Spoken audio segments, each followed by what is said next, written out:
vir jou, Erik, vir die prediking, met Erik vir Summervale, daar waar ons ander aftree oort, en baie welkom hier, het is lekker om almal te sien, en het is beleef dat ons op Belangnaweek ook by mekaar kan uitkom, en iets van die Here saam met mekaar kan deel in sy teenwoordigheid. Ek het net enkele aankondigings van volgende Sondag af sal die dienste weer buite hierdie kant eers ook by die lofsentrum wees, en so jy is welkom om dan ook vergene van u van wat die lofsentrum bywoon dit daar te doen. Die week was nou uiteraard herfstmark. Elise, met jou goedkeuring wil ek net lees wat jy geskryf het op die kommunikasieblad. Sy sê, ons sou graag 'n ruiker blomme wou gee aan elke persoon wat gehelp het om die mark so 'n groot sukses te maak. Die organisasie was uitstekend en baie knap gedaan. Die entoesiasme en harde werk van elke helper en vrywilliger het deel gevorm van die heerlike gees wat by die mark geheers het. Ons weet julle dit ter wille van sy eer gedoen. Ons loof en prys ons wonderlike Heer vir sy groot genade en sê dankie vir die seën wat op die mark gerus het. Baie dankie vir almal dan wat bygedra het, betrokke was en dis meer. Dis lekker om die goed so te sien deurkom. Ek en Wilma was laas Sondag na 'n kerk by Wes toe gery om my ma te gaan besoek. Ek sou gesê het die interessante was, my ma onthou mos nie hede, verlede of toekoms nie, of nou nie. Sy het aangeleer om te praat, maar die amazing was dat toe ek daar aankom, toe herken sy my, en dit bly altyd spesiaal as jy in iemand wat daardie tipe dimensie het, net 'n oomblik van herkenning beleef. Maar natuurlik die volgende dag, toe weet sy nie wie ek is nie. So dit bly 'n surprise party. Maar mense doen dit omdat jy dit vir jouself ook doen en die koneksie op daardie manier behou. So ons is die week in Struisbaai, ek het teruggekom gou om te kom preek en ek wil net vir julle sê, as julle gedink het die wind waai in Gordons Bay, dis 'n bietjie 'n ander wind daar aan die ander kant. So op 'n goeie nuus gesê, 'n wensgees. Ek het nie geweet die woord vir genie is 'n wensgees nie, maar 'n wensgees verskyn skielik by 'n fakulteitsvergadering by die universiteit en hy verskyn aan die dekaan van die hoof van die fakulteit en sê as beloning vir sy goeie lewe oor baie jare in sy dienste gelewer, gaan hy hom kans gee om 'n keuse te maak tussen 3 goed. Hy kan een wens wens en dit sal vir hom gewaarborg word. En hy sê ek moet kies tussen groot rykdom, wysheid of aantreklikheid. En sonder huiwering sê die dekaan, hy kies groot wysheid. Reg, sê die genie. En dan verdwyn hy. Nou sit die dekaan daar met so wasigheid rondom hom en na 'n paar oomblikke sê een van sy kollegas vir hom, sê vir ons iets wys. En die dekaan kyk na hulle en sê, ek moes die geld gevat het. Nou, ons dienste lewer ons gratis. So jy hoef nie daaroor, jy hoef nie te pay and display soos ons op ander plekke te doen nie. Maar wat nie gratis is nie, is die feit dat Jesus sy lewe vir ons gegee het. Die dood was nie gratis nie. Dit is sy lewe gekos. Maar die feit dat ons die genade kan leef, is gratis. Dit is die guns van God wat ons hier saam met mekaar het. So kom ons raak net 'n oomblik bewus daarvan en sê net vir Here dankie vir die groot, gratis, onverdiende guns wat God ons gee.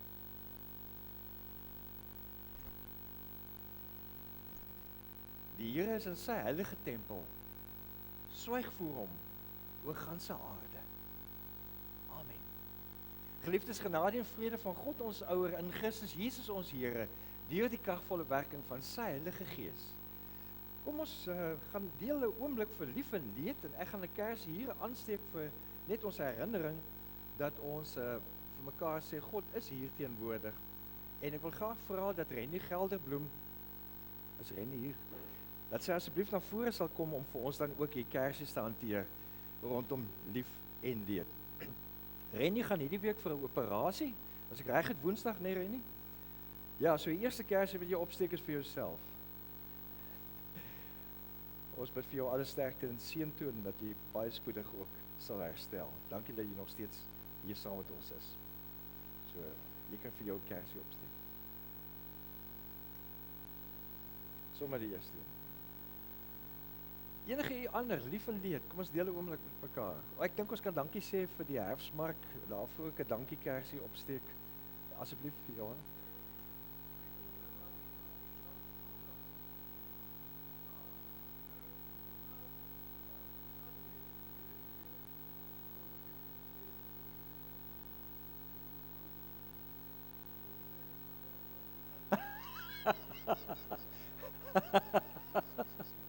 Baie geluk met jou verjaarsdag. Dis nou vooruitdenkend.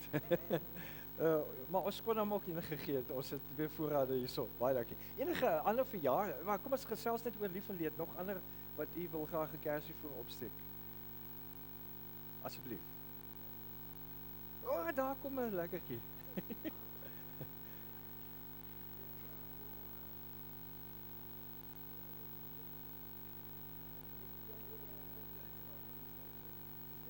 Wel, okay, is reg. Okay. Volgende week, maar dan ek weer hierso, dan sal ek vir jou lekker gee. Okay. As die Here my bewaar en jou bewaar, dan sal ons die lekker saam deel. Dankie.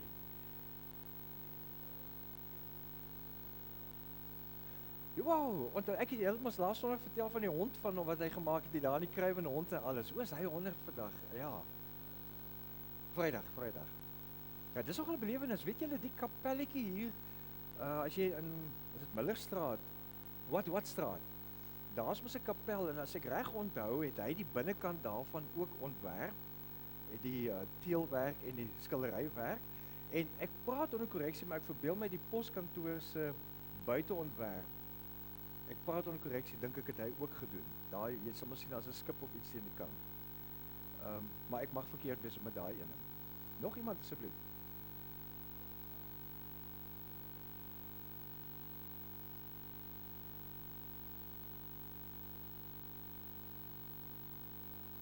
Dit is fantasties, ek kry eintlik hoendervleis daarvan, dit is amazing. En is daar nou skilderye van julle almal daar?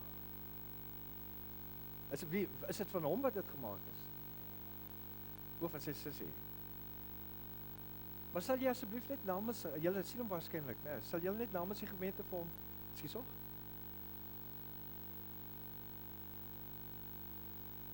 Okay. Asseblief. Wonderlik, dankie, welkom ook hier. Asseblief, Johan. Ag nee.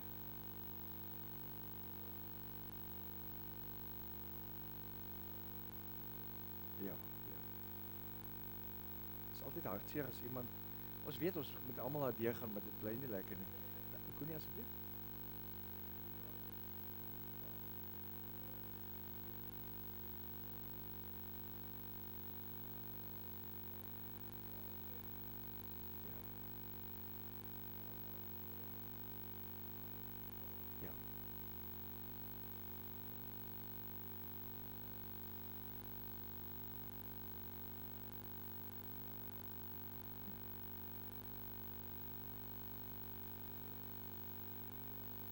Baie dankie. Ja. Julle weet hoe worry oor die feit dat hy professor is, hy praat verstaanbaar. Jy kry mos van die ouens wat as hulle klaar gepraat het, jy ook 'n klou wat hulle gesê het. Jy knik maar net saam met wysheid of wat ook al. Maar hy is een van die ouens wat goed baie prakties maak en deurtrek en 'n wonderlike humorsin. Ja. Dankie Connie vir herinner ook daaraan. Nog iemand asseblief? Ja, ek dink ons moet regtig die onstuimigheid en oorloë laat ons 'n kersie daarvoor opsteek vir die in die noordelike halfrond. Welkom julle ook hierso. Kom gerus binne. 'n Kersie aansteek vir die oorloë en die misdaad, die geweld in die noordelike halfrond, noordoostelike halfrond. Ek het op 'n stadium toe ons in Kaïro gery het, kyk, ons was in Masada toe dit oor die 50 grade Celsius was. So dit is hel warm, letterlik daar. En ek het toe ons in Egipte ry, toe maak die ouens, ek dink ons taxi-ryers word daar opgelei, of bestuurders, want hulle maak daar, van 3 bane maak hulle 5. En omdat hulle so rof ry, het hulle die versekering, want ek vra toe, want ons is by 3 verskillende plekke, het die mans gestaan en vuisslaan, wat in mekaar vasgery het, die motor selfs. Nou vra ek vir die busbestuurder, die gids wat saam met ons het, vra, hoekom doen hulle dit? Sy sê, want hulle het die versekering nie, nou hulle het maar op mekaar gery. Maar ek het toe skielik begin besef, ek dink daai deel van die wêreld wat aan mekaar so in oorlog is, het baie met hitte te doen. Mense raak letterlik warm onder die kraag. en dan maak hulle dit warm vir ander mense. So ek vermoed, dis maar my, dis Janie Leroux teorie, maar in elk geval. Nog iemand asseblief?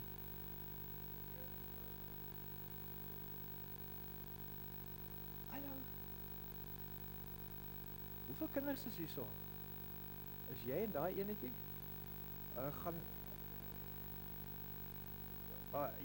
Ek weet nou nie of jy hyperaktief gaan raak in die diensie, maar dis alright. Is daar nog 'n kindjie hier so? Is een vir jou, een vir jou sussie? Daai jong ou daar agter met die donker kop. Want as jy's nie 'n kind nie, jy's 'n jong man. Wil jy ook een hê? Okay, is reg. Sorry, ek het nie vibe hierso nie. Nog iemand? Ja, dis kosbaar dat jou familie ook hier in hierdie tyd saam met jou is. Ja, dankie. En ek dink ons steek sommer 'n kersie aan vir iemand wat as kind nie gedoop kon word nie as gevolg van verskillende omstandighede, belydenisklasse als gedoen het en net nooit by belydenisaflegging gekom het nie, wat Martin wat vandag belydenis gaan aflê en gedoop word. So kom ons steek vir Martin ook net 'n kersie aan en sy familie. Sy vriende wat saam met hom is. Ja, toe ek nou gister oor St. Lauries kom, ek het lanklaas die dam hierbo so leeg gesien. So ontsettend leeg, so dis baie dankie vir die reën. Nog iemand? Nog ander verjaarsdae? Goed. Kan jy ons vra dat jy vir ons asseblief van gebed sal voorgaan?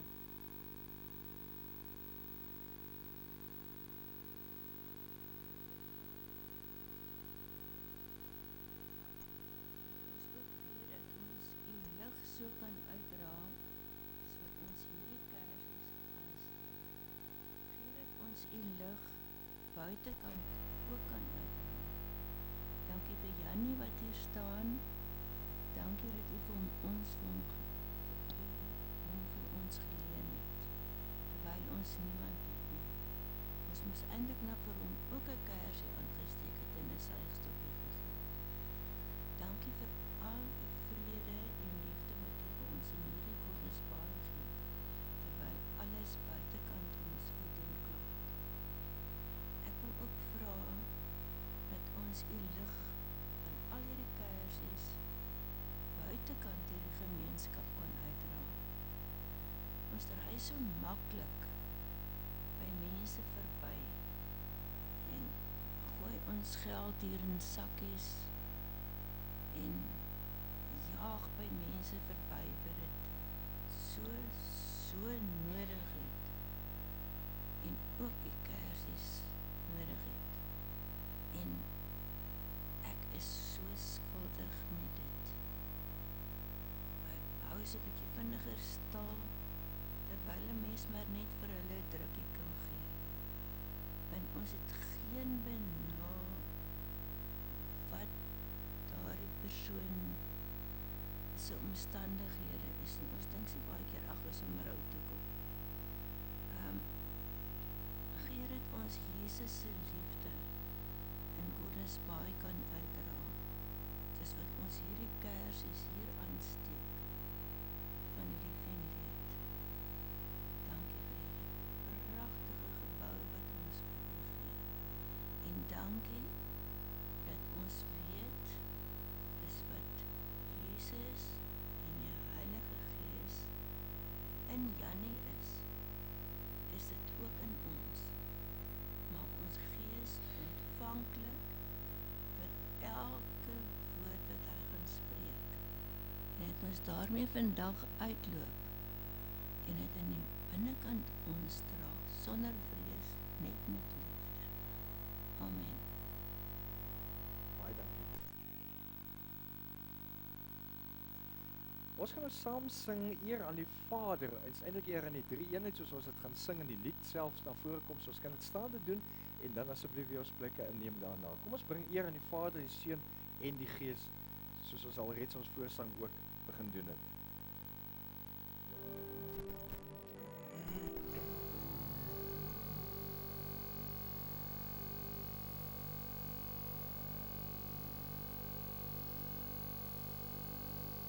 Eer aan die Vader wat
Ek gaan vra dat Martin asseblief hier voor die kansel sal verskyn en dat jy kan luister na die formulier wat ons behandel het al voor die tyd, maar dan juis op die vrae nou publiek ook kan antwoord. Dit is baie lekker om jou te sien. Dit is 'n baie lekker kosbare geleentheid ook.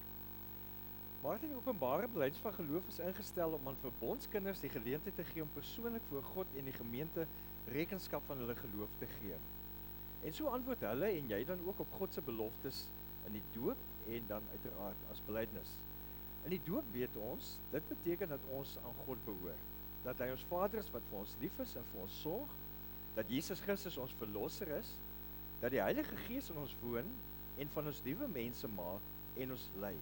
Nou dit geld vir almal wat reeds gedoop is en ook vir jou wat vandag gedoop gaan word. Om belydenis van geloof af te lê beteken dat jy met die mond bely wat jy ook met die hart glo, naamlik dat Jesus die Here is. Dis 'n belofte wat jy maak om op hom alleen te vertrou, om te lewe volgens sy woord, getrou deel te neem aan die erediens en aan alle aktiwiteite van sy kerk, om te volhard in die gebed en om God op alle terreine van die lewe deur woord en daad te verheerlik. Verder beteken die openbare belydenis van geloof dat jy verklaar dat jy opregte voorneme is om in hierdie belydenis te volhard en steeds daarin te groei. Aangesien jy die kerkraad oortuig het, jy gesprekke wat ons gehad het van jou genoegsame kennis van die Bybel, van die leer van die kerk, van jou persoonlike geloofsvertroue, het die kerkraad met blydskap toestemming verleen dat jy in die openbaar geloofsbelydenis mag aflê en gedoop kan word. Daarom versoek ek jou om voor die gemeente en God op die volgende vrae opreg te antwoord. Glo jy dat die leer soos in die Ou en Nuwe Testament en die belydenisskrifte van ons kerk vervat is en in die gemeente hier geleer word, die ware en volkomme leer van die verlossing is? Beloof jy om as lidmaat van die gemeente van Christus deur sy genade in die belydenis van die leer tot die einde van jou lewe te volhard en alle leringe wat daarvan afwyk te verwerp? Bely jy dat die Here Jesus Christus jou persoonlike verlosser is en dat jy hom liefhet? Beloof jy om te dien, sy naam getrou te bely voor die mense en om aktief aan die werksaamhede van die kerk deel te neem? En aanvaar jy dat jou medegelowiges die verantwoordelikheid het om jou te help om op die regte pad te bly? Wat is hardop jou antwoord?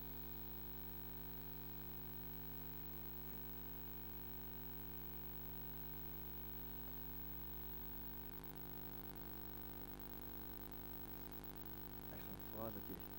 Nee, jy kan... Jy is reg. Ek net jou volle name kry, want ons ken ons mekaar as op die noemnaam. Martinus, Jacobus, Kloete. Ek doop jou in die naam van die Vader en van die Seun en van die Heilige Gees. Here, dankie dat ons met hierdie geleentheid van die doop en die bevestiging van belydenis kan sê, ek is u sin, want u het my reeds lankal geroep. En dankie dat dit wat Martin al soveel jare in sy hart ervaar het en beleef het en weet, dat dit nou publiek ook bekend gemaak kan word, gedoen kan word, sakramenteel ingerig kan word. En ons wil graag bid dat u vir hom en sy liefdeskring sal begelei, om steeds in u woord en u liefde te bly groei, om steeds u gees voortdurend in hulle lewens kragtig te laat werk. Dankie Vader, Seun en Gees hiervoor. Amen. Op grond van die genadeverbond verseël deur die doop en kragtens die belydenis wat jy sopas afgelê het, word hiermee verklaar dat jy belydende lidmaat is van die Nederduitse Gereformeerde Gemeente van Gordons Bay. Ek het gehoop jy sal opdaag vandag, want ek het gister al die e-pos vir die kerkkantoor gestuur om te sê dat jy lidmaat is. In die goeie wedloop van die geloof moet julle al julle kragte inspann om die ewige lewe as prys te behaal. Daartoe het God jou en vir ons almal geroep en het jy die goeie belydenis vir baie getuies afgelê. 'n Gemeente sien asseblief om na Martin, ontvang hom as medelid van die liggaam van Christus en soos hy uitstap vandag, raak aan hom op sy skouer, geef hom 'n handdruk, dat hy net sal weet, hy is verbonde, hy is saam, ons is saam. En ontvang hom dan steeds met liefde, moedig hom aan tot liefde en goeie werke, en bly bid vir hom, en ook vir mekaar. En leef in liefde met mekaar saam, want ons Heiland het gesê, as julle mekaar liefhet, sal almal weet, dat julle disippels van my is. Ek gaan vra dat Herman Lourens, die voorsitter van die kerkraad, 'n sertifikaat vir jou oorhandig, en dat ons daarna, nadat Herman dit gedoen het, dan sing ons almal saam vir hom, laat Heer u seën op hom daal. Baie geluk. Baie. Jy kan daar staan.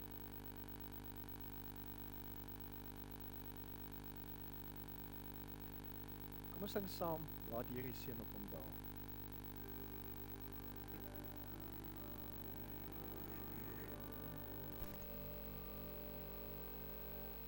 Laat Heer u seën op hom daal, u guns uit Sion hom bestraal, u wat beveel en dit geskied. Wil Heer u seën oor hom gebied.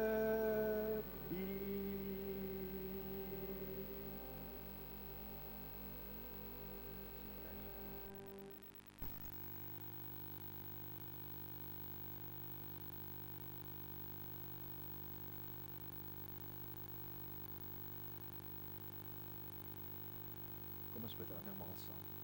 Here, dankie dat ons getuies kan wees van liefde. Die liefde vir mense. Mense se liefde vir u.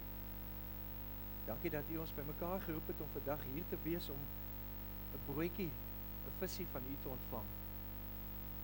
En wil u vir ons elke gee wat ons nodig het. Al is dit net die saam wees. Die saam in u wees. Tot die eer van u naam. Open die woord op 'n manier wat vir ons toeganklik is.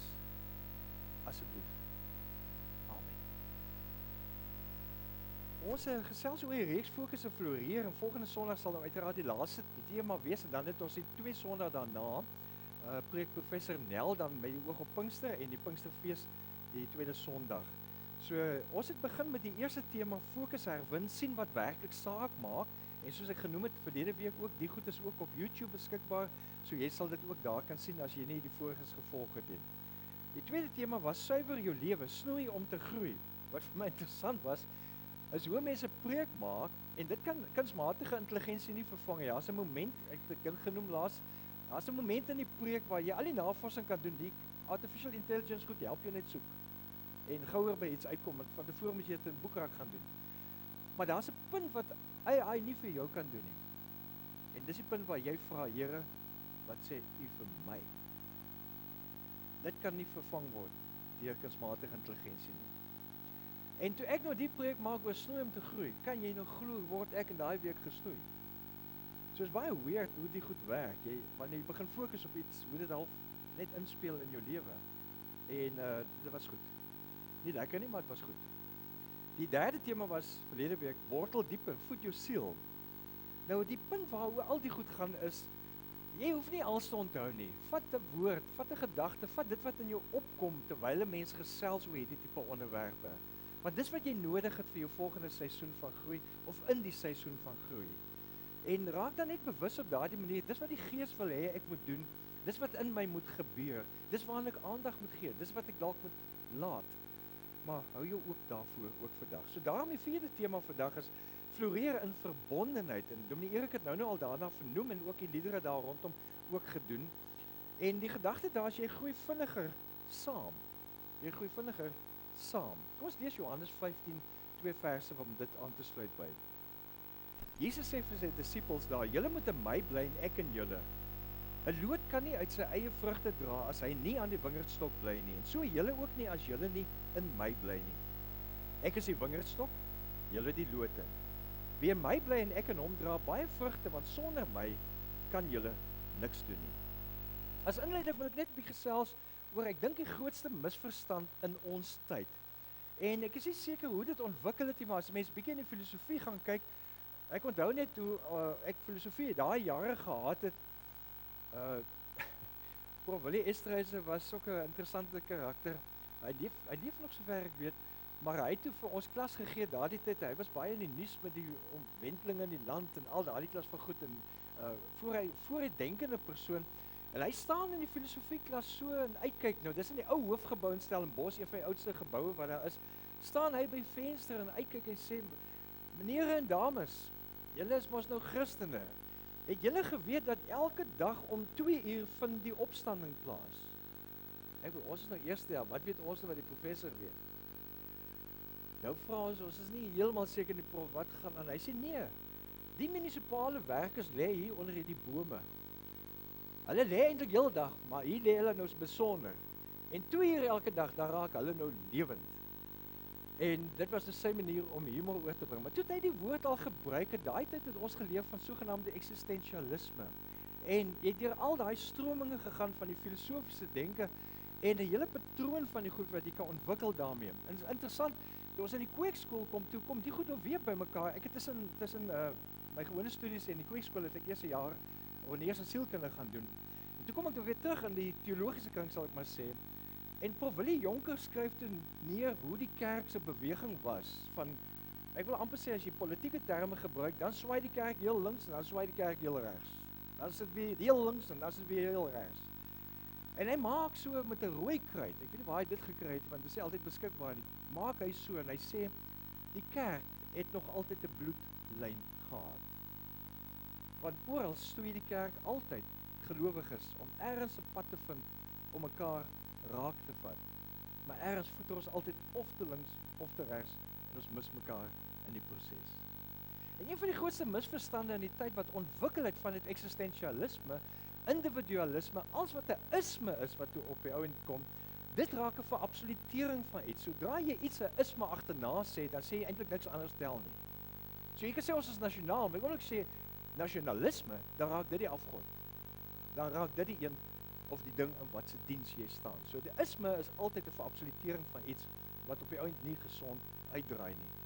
En in die hele proses van westerse ontwikkeling na Descartes en die ander mense se ek dink daarom is ek cogito ergo sum, maar al daai goed het stadig maar seker al hoe meer die bewussyn geraak dat die mens tot alles in staat is. En een van die grootste misverstande en baie subtiele leuen is dat jy dink jy is die antwoord. Jy kan dit amper nie keer nie, want jy word dit geïndoktrineer. En dis hoekom ek dink ons sien dat so baie van die mense wat presidente en leiers raak, dat hulle diktators raak in 'n sogenaamde demokrasie. Ons sien dit reg oor die wêreld uitspeel.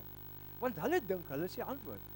En as dit baie interessant hoe hulle verkiesingstye verleng, ek hou maar die noordelike lande dop en al dies meer Afrika lande, jy kan verder suid toe gaan, en jy sien hoe hierdie mense konstitusies onderdruk waaroor almal mooi demokraties beteken ons as volk regeer, maar almal demokraties sit 'n konstitusie in plek en dan op die eind dan onderdelf hulle die hele regstelsel en al die goed om hulle te pas.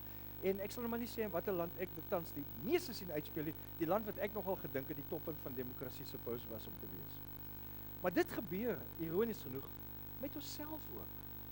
En dis waar ek baie diep in die spieël self moet kyk, want dis woorde wat 'n mens self gebruik. Baie van die goed wat ek skryf sal val in die kategorie by goed van selfhelp. Hoewel ek in my boeke altyd skryf Christus help, maar hulle kategoriseer dit as selfhelp. Selfverbetering, selfmotivering, selfoptimalisering. Dit was my die toppunt van alles, en ek weet dit staan vir internet of daardie tipe ding, maar dit die foon ook genoem word iPhone, selffoon. Nie net 'n selfoon nie. So dit is self deel van hierdie selfkultuur, wat dink, jy het niemand anders nodig nie. Jy het net jouself nodig, jy moet net 'n sterk genoeg wilskrag hê, jy moet net die regte gewoonte doen. En gewoonlik is daar net die moed wat daarby kom. Jy moet dit net doen. En somehow sê vir mense, ruk jouself reg, jy kan jouself regryk nie. Want daar's ander goed nodig om saam reggeruk te word, sodat jy op 'n beter koers kan gaan.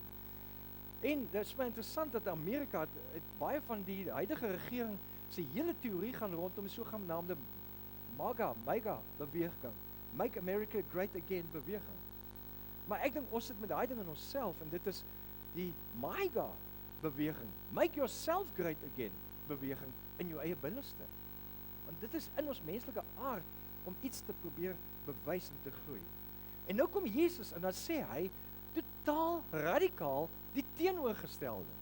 Hy sê, ons weet nou as jy vir Jesus volg, moet jy sy woord, sy lewenstyl volg en onsself spieël in hoe hy is. En dan een van die kragtigste uitsprake wat hy maak is Johannes 15 vers 5 en dan sê hy teen almal wat hierdie self ding doen. myself ingesluit, sê hy, sonder my kan julle niks doen nie. Tjoef, sny ons almal se lyntjies net daar af. Sonder my kan julle niks doen nie. Nie sonder my sal dit moeiliker wees nie. Nie sonder my sal jy minder suksesvol wees nie. Net sonder Jesus kan jy niks doen nie, sê hy. En binne in ons, as ons eerlik is dit waar. Want wanneer ons nie aan hierdie waarheid vashou nie, dan brand ons gouer uit. Dan maak ons foute wat gelei tot mislukkings. Dan voel ons fitloos vir die lewe. Dan raak ons al hoe meer broos en al hoe meer boos ook in die hele proses. So Johannes 15 is nie net 'n gedeelte wat baie pragtig gaan oor wingerdstokke en takke en daai goed nie. Dis Jesus se diepste openbaring oor ons eie menswees en wat help ons as menslike siel uiteindelik dan floreer. Nie net oorleef nie, maar regtig vrug dra en blom in vreugde en in betekenis. Nou hierdie geheim vir al hierdie lê in een woord. En ons kan verskillende woorde daarvoor gebruik, maar kom ons gebruik maar hierdie woord. En dis die woord verbondenheid. Die konteks van hierdie verbondenheid is dit is Jesus se laaste nag waarin hy hierdie goed gesê het. Dis nie 'n Sondagoggend boodskap wat rustig in 'n gemeente gesê word en dis meer nie. Dis net voor sy kruisiging. Volgende oggend is hy gearresteer, verhoor en gekruisig. So hy weet wat voor hom lê. Hy weet wat voor hulle ook lê. Vrees, onsekerheid, vervolging, verwarring, al daai goeters. So hy gee nie vir hulle 'n plan nie. Hy gee nie vir hulle 'n 5-stap program nie. Hy gee nie vir hulle 40 dae reeks wat hulle moet afhandel nie. Hy skryf nie medisyne vir hulle voor nie. Hy gee vir hulle 'n beeld, 'n metafoor van die wêreld wat hulle elke dag ken in hulle werklikheid. En dis die wingerdstok en die loot. Want die wingerdstok is die bron en die lote is die draers en die vrug is deel van die vloei van hierdie wingerdstok af na die lote wat uiteindelik die vrug bring. So Jesus se punt is uiteindelik, as ek dit kan opsom, verbondenheid is nie 'n keuse nie, dis die voorwaarde vir lewe. Interessant, daar's 'n studie gedoen van 1938 af. Was dit lank, hulle noem dit 'n longitudinale studie. Met ander woorde, hy loop aaneenlopend. Dis 'n studie wat die langste aaneenlopend gedoen is oor menslike welstand nog ooit. Vir 85 jaar lank het hulle mense 'n sekere aantal vrae bly vra uit verskillende samelewingsvlakke uit. 724 mense wat gevolg is in hulle gesondheid, in hulle verhoudings, in hulle loopbane, hulle gesinne, hulle vreugdes, ja ook hulle hartseer. En die navorsers met naam van Robert Waldinger en Mark Schulz het die data getrou opgespoor, nagevors bymekaar gesit in 2023 'n boek gepubliseer met die titel The Good Life. En ek haal net een sin uit die boek uit op wat dit eintlik opsom. Goeie verhoudings hou ons gesond en gelukkig. Punt. 85 jaar. So studie sê goeie verhoudings hou jou gesond en gelukkig. Nie rykdom nie. Mag 'n rol speel, maar dit hou jou nie gelukkig finaal nie. Nie prestasie, beroepsprestasie of ietsie, nie die regte dieet nie, nie intelligensie, nie status nie. Wat jou op koers hou, is goeie verhoudings, verbondenheid. En dan vind hulle dat mense met verbondenheid het en betekenisvolle verhoudings dan daar, leef langer, ontwikkel minder kroniese siektes, herstel vinniger van trauma, dink meer kreatief en ervaar meer vreugde en betekenis. Interessant daarna het gekom die Harvard T.H. Chan School of Public Health en hulle sê sosiale verbondenheid verlaag die risiko van hartaanvalle, beroertes, depressie en demensie. Met ander woorde, kry net vir jou pel. 'n Goeie pel. En dit kan jou man, jou vrou, die liefdesmaat, jou lewensmaat, iemand die selfgroep wees. Dis eintlik maar waarop dit neerkom. En die ironie van die saak is 2000 jaar terug het Jesus dit al klaar gesê. Die wetenskap ondersoek dit net nou.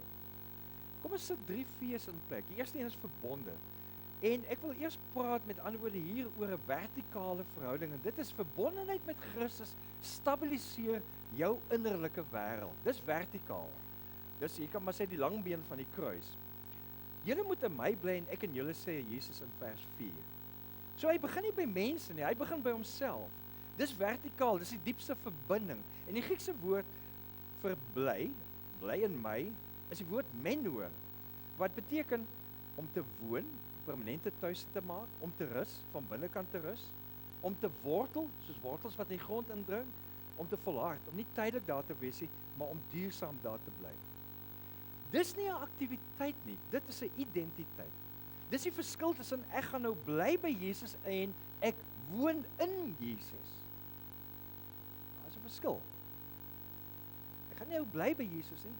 Ek woon in Jesus. Ek is in Jesus.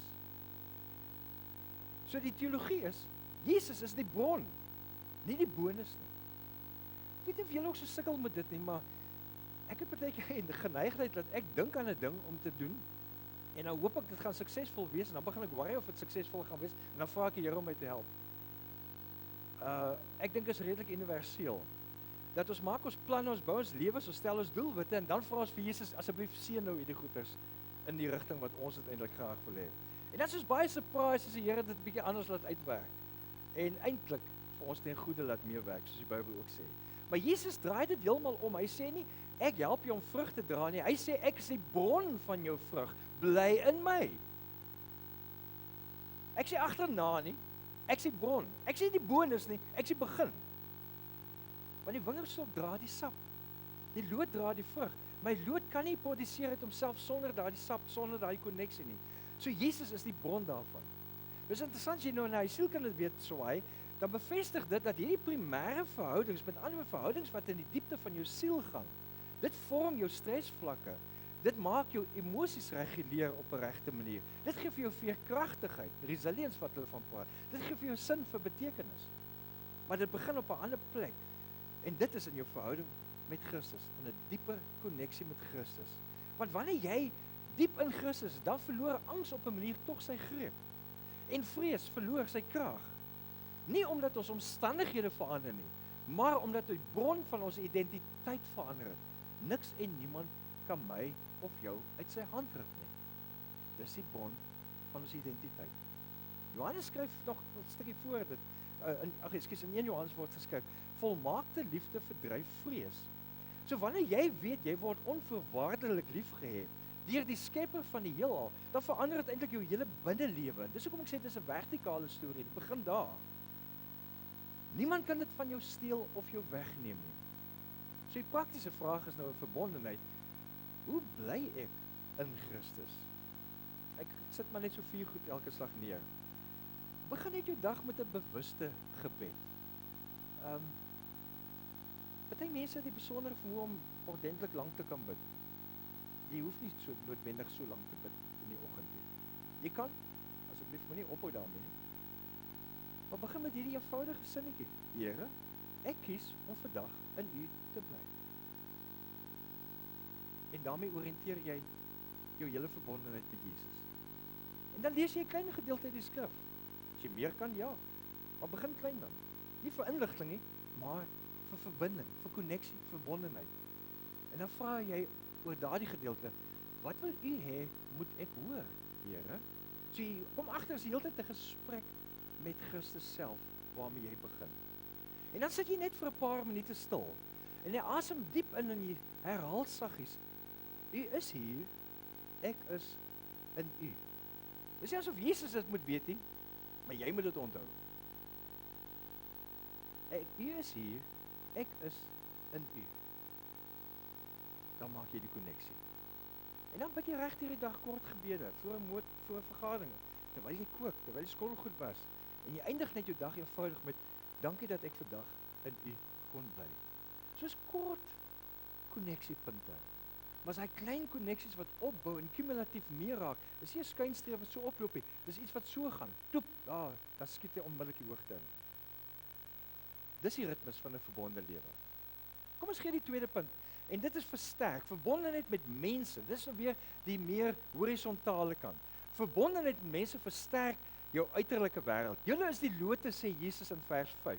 Hy sê nie, jy is die lote, hy sê, julle is die lote.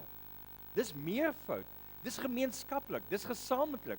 'n Wingerd is 'n hele netwerk van lote. En dis 'n koneksie wat ons het met mekaar as medelote. En God vorm ons, en dis die teologie van God vorm ons in gemeente. Niemand van ons word op ons eie gevorm nie. Die Bybel het geen konsep van 'n alleenlopende Christen nie. Oral lees jy koneksie. Oral lees jy verbondenheid met ander mense. Van die begin af korrigeer mense mekaar, help mense mekaar, begelei mense mekaar, hoor mense saam wat die Here vir mekaar sê. Die kerk is nie 'n bykomstigheid tot Christelike spiritualiteit nie. Kerk as gemeenskap van gelowiges is die hart van dit. As hierdie verbondenheid op 'n horisontale vlak waar ons uitreik na mekaar en mekaar kan omhels en sê kom ons groei saam. En dit is baie interessant as jy gaan kyk in die Nuwe Testament, dan wemel dit van mekaar opdragte, van hierdie verbondenheid met mekaar. Galasiërs 6 vers 2, dra mekaar se laste. Hebreërs 3 vers 13, bemoedig mekaar daagliks. Kolossense 3 vers 13, vergewe mekaar. Galasiërs 5 vers 13, dien mekaar. Jakobus 5 vers 16, bid vir mekaar. En daar's nog baie sulke mekaar tekste. Die punt met ander woorde is, dit vat ten minste 2 om te groei. En dis waaroor hierdie versterking gaan. Verbondenheid met medemense, medegelowiges wat jou help groei, sodat jy kan vrug dra.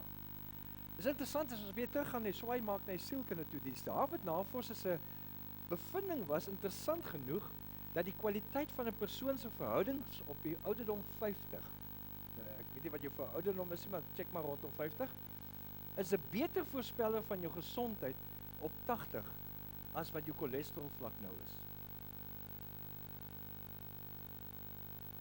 Jy sien daai een sien kom nie, ek het ook nie. Jou verhoudings op 50, as dit gesonde, goeie vriendskap, koneksieverhoudings het met ander mense, veral met medegelowiges ook, is dit 'n beter voorspeller van jou gesondheid op 80 wat jy gaan weet, as wat jou cholesterol op 50 is. So ek wil dit sê, navorsing wat dit doen. Dit beteken die waarde van hierdie verbintenisse wat jy het, die egtheid van jou vriendskap, die stewigheid van jou gemeenskapsbande, het letterlike impak op jou liggaamlike gesondheid oor verskeie dekades. So eensaamheid is nie 'n emosionele toestand nie, dis 'n fisiologiese risiko om eensaam te raak.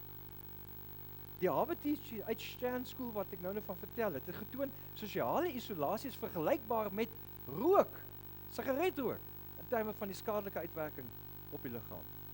Meer geïsoleer jy is, meer kry jy moet maar kanker van die siel, as ek dit so kan stel. Mense het mense nodig, ons is so ontwerp. So die vraag is, hoe versterk jy daai verbintenisse? Nou dit vra nogal prioriteit, dit vra moeite, dit vra baie keer moed.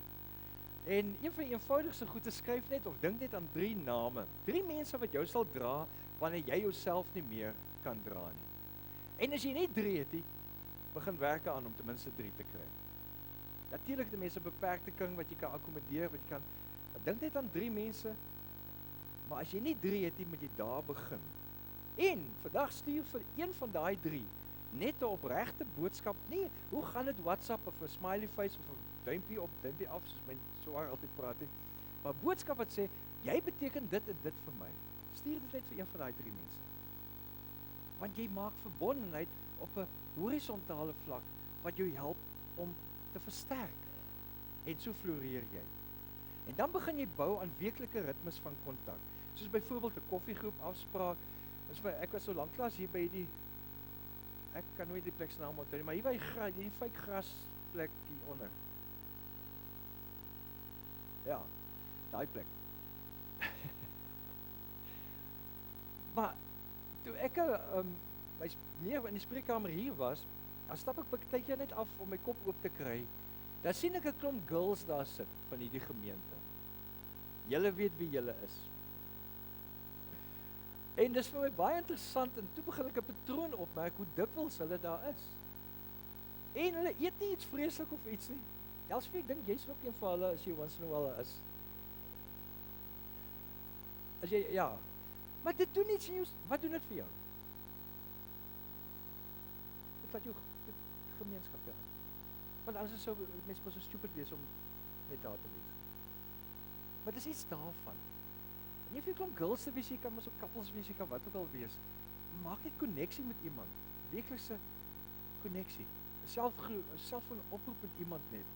Ek weet nie of julle ook so groot geword het, die daai tyd van die telefone, as jy geswat het op 'n ander plek, dan het jy jou ma of jou pa of jou ouers eenmaal 'n week gebel. Jy het net ingecheck, laat net weet jy leef nog. Natuurlik het ons baie keer net gebel dat hulle onthou om vir geld te stuur op. Maar jy het gebel. En dan 'n laaste een wat jou ook kan help is, laat iemand toe om vir jou te bid. Dis baie weird. Mens hoef nie by mekaar te wees om te bid, jy kan oor selfoon doen. Maar laat toe dat iemand vir jou bid, as hulle aanbied om vir jou te bid, laat hulle toe om dit te doen. Dit doen iets aan jou. Verbonde mense versterk jou op 'n manier wat jy nooit alleen kan bereik nie. En die gemeente van Christus is 'n plek waar hierdie groei gesamentlik op 'n manier meer makliker geniet. Ek het al die jare gesê in ons gemeenteaktiwiteit, bazaar gaan nie oor geld maak nie. Bazaar gaan oor koneksie. Want as daar koneksie verbondenheid is, dan dra mense ook by. Maar as hy saam wees, hy saam doen, hy saam ding. Laaste gedagte is vrugbaar. Verbondenheid bring die vrug wat jy nie self kan produseer nie. Johannes 15 vers 5 sê dit, wie in my bly en ek in hom, dra baie vrugte. Die paradoks wat hier is die vrug kom nie as gevolg van die feit dat jy harder probeer nie. Die vrug kom omdat jy nader in Jesus is. Dis 'n natuurlike gevolg, want dan vloei, om het so te stel, dan vloei die sap. Ons hou van inspanning. Dis deel van ons etiek waarmee ons groot geword het. Ons respekteer 'n persoon wat vroeg opstaan, laat bly, nooit opgee nie. Maar hier sê Jesus iets anders. Hy sê die loot werk nie om die vrug te produseer nie. Die loot bly net gekoppel, diep gekoppel aan die wingerdstok. En die teologie daar agter is, die vrug is die gevolg van verbinding, nie van prestasie nie. Dit is interessant as jy vrug van die Gees neem, waarvan Paulus skryf in Galasiërs 5, liefde, vreugde, vrede, geduld, vriendelikheid, goedheid, getrouheid, sagmoedigheid, selfbeheersing. En ek dink nederigheid ook somewhere. Dis 'n lys van dinge wat jy nie moet doen nie. Dis 'n lys van dinge wat in jou gebeur as jy in Christus bly. Dis die vrug van die Gees, omdat jy in verbinding bly. Dis nie selfverbetering nie. Dis nie selfdissipline nie. Dis nie selfverryking nie. Dis die oorgee van jouself om in Christus te bly, en dan raak jy meer bewus en doen jy al hoe meer van die vrug van die Gees. Die sielkunde hier rondom is, hierdie verbondenheid verhoog jou kapasiteit op die ou end. Harvard se navorsing wys konsekwent dat verbonde mense, met ander woorde, mense wat 'n sterk koneksie het, in 'n gemeenskaplike verbintenis het, se totale kapasiteit neem toe. Hulle herstel vinniger en vollediger van trauma en van teëspoed. Hulle is meer kreatief en probleemoplossend in hulle denke. Hulle kan baie meer risiko's hanteer en is baie meer aanpasbaar. Hulle vind dieper betekenisse in hulle werk, in hulle verhoudings en, ja, ironies genoeg ook, in lyding vind hulle ook betekenis. En dan die laaste gedagte, hulle bly volhard in moeilike take. So verbondenheid maak jou net gelukkiger nie, dit maak jou meer effektief, dit maak jou meer veerkragtig, meer volwaardig, dit verhoog jou kapasiteit vir die lewe, dit help jou floreer. En dis die vrug waarvan Jesus praat. Nie net 'n geestelike vrug nie, maar as gees, siel en liggaam, as totale mens. So hoe raak 'n mens dan op hierdie manier meer vrugbaar? Bly naby Christus. Hou daai kort gebed koneksies. Bly naby hom. Nie net wanneer jy hom nodig het nie. Bly naby mense in jou gemeente. Kies jou gemeenskap en jou geestelike familie bo jou gerief. Bly naby jou roeping. Een van die mooiste definisie van roeping wat ek nog gelees het destyds was Friedrich Buechner. Hy is intussen oorlede, maar hy's 'n prediker wat in romanvorm en ander boeke ook geskryf het, kosbare waarhede. En hy het gesê, roeping is waar jou diepste vreugde en die wêreld se diepste honger mekaar ontmoet. Waar jou diepste vreugde en die wêreld se diepste honger, waar dit mekaar ontmoet, daar is jou roeping. Bly naby jou ritmes. En ritmes so eenvoudig soos bid, Bybel lees, met rus, stilte, speel, slaap. Daar's tot 'n boek geskryf oor die teologie van spel. Want God het ons bedoel om kan speel, as ek dit so kan stel. Is baie interessant. Weet jy of julle al opgemerk as jy langs die see loop, dan is daar een ouetjie met 'n bal. As jy weer terugloop, dan is daar 'n klomp ouetjies saam by daai bal. En Karel, hulle het daai jare dit geklik toe hulle gaan begin het met hulle uitreikwerk in die Afrika lande. Hulle het eenvoudig sokkerballe saamgevat. En daardeur het hulle begin getuig met die kindertjies, want almal begin saam speel. Selfs die een wat net 'n goalie is, want dis die een wat nie so vinnig kan hardloop nie. Of dalk net beter kan keer. So vrug is nie iets wat jy doen nie, vrug is iets wat jy bly dra. En jy kry dit wanneer jy verbonde bly aan die bron, en dit is Christus. So die laaste gedagte is, hierdie wingerdstok, Christus roep jou, kom ons stap 'n oomblik na die wingerd, maar dink nou aan jouself as die wingerd, gaan dink jy 'n oomblik aan jou verhoudings, aan jou gawes, jou werk, jou gesondheid, jou drome, jou geloof. Is dit waar dit kan wees, as dit in Christus sou wees? Of het jy dalk dieper koneksie met Christus nou nodig? Maar dink ook aan die ander kant, hoe lyk dit as jy daai koneksie verbreek? Verwelkend, droog, fitloos, moedeloos, uitgebrand, uitgestoot. So Jesus se uitnodiging vanoggend is nie baie ingewikkeld nie. Sy uitnodiging is net eenvoudig, bly in my. Bly. Nie werk harder nie, nie verbeter jouself nie, nie ruk jouself reg nie, nie probeer meer nie, bly in my. Bly verbonde, bly naby, bly in my. Want dit stabiliseer jou innerlike wêreld. Dit versterk jou uiterlike wêreld. Dit bring vrug wat jy nie self kan produseer nie. Harvard se navorsers het 85 jaar gevat om hierdie een gevolgtrekking te maak. Jesus het in 33 jaar op aarde dieselfde gevolgtrekking gegee, jare voor die tyd. Daai gevolgtrekking is nog steeds dieselfde. Verbondenheid is nie 'n luukse nie. Verbondenheid is ware lewe. Jy's gemaak om gekonnekteer te bly, in Christus te bly. So wat is die boodskap vandag?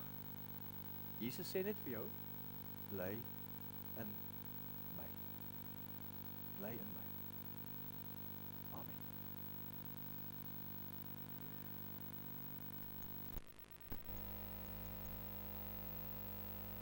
Bevestig net hierdie waarheid in jou gebed en sê vir die Here, ek bly in U. Van jou kant af doen dit.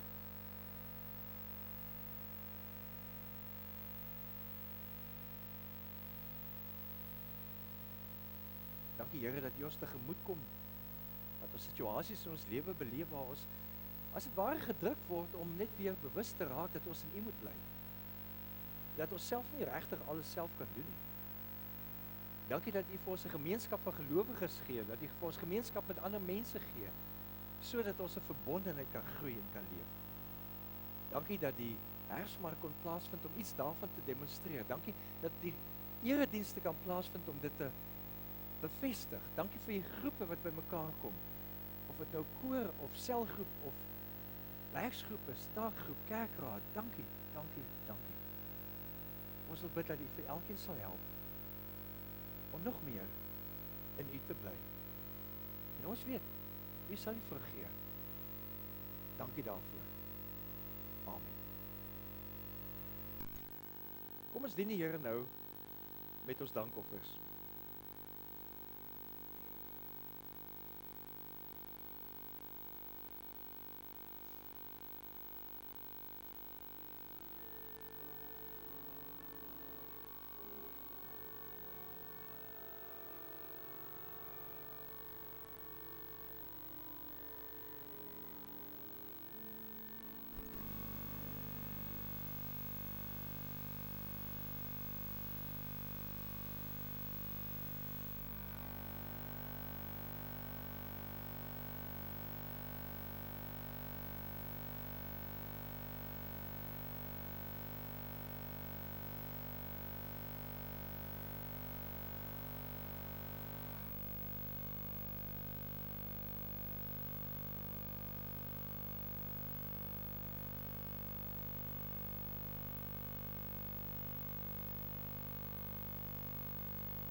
Ek het nie in die saal gekyk nie, is daar koffie?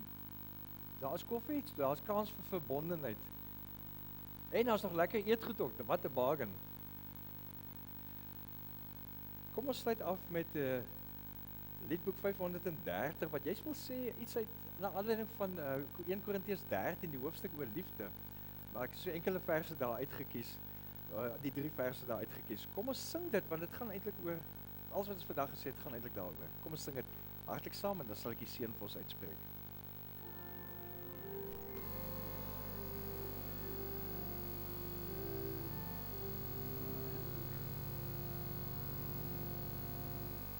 Wat ek mense engele tale, maar dis nie uit liefde nie, is my woorde al simbole, klanke sonder melodie.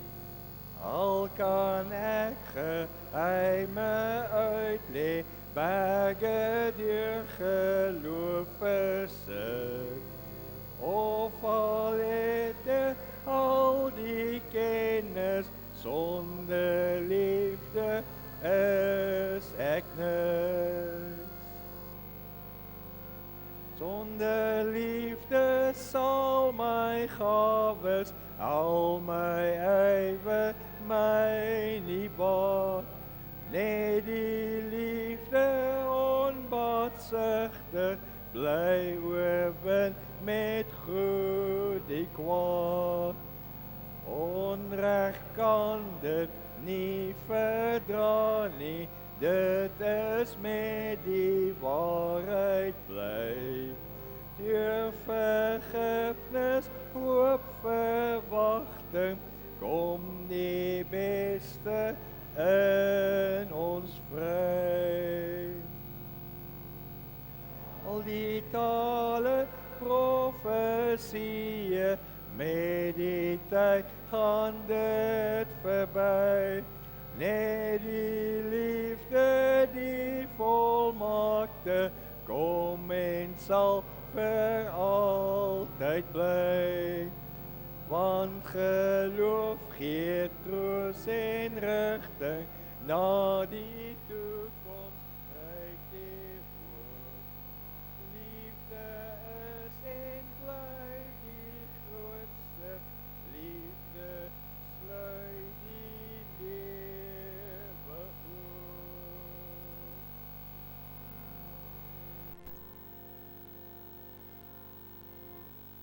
Die genade van ons Here Jesus Christus en liefde van God ons Ouer en die gemeenskap van die Heilige Gees sal jou verbonde in hom hou.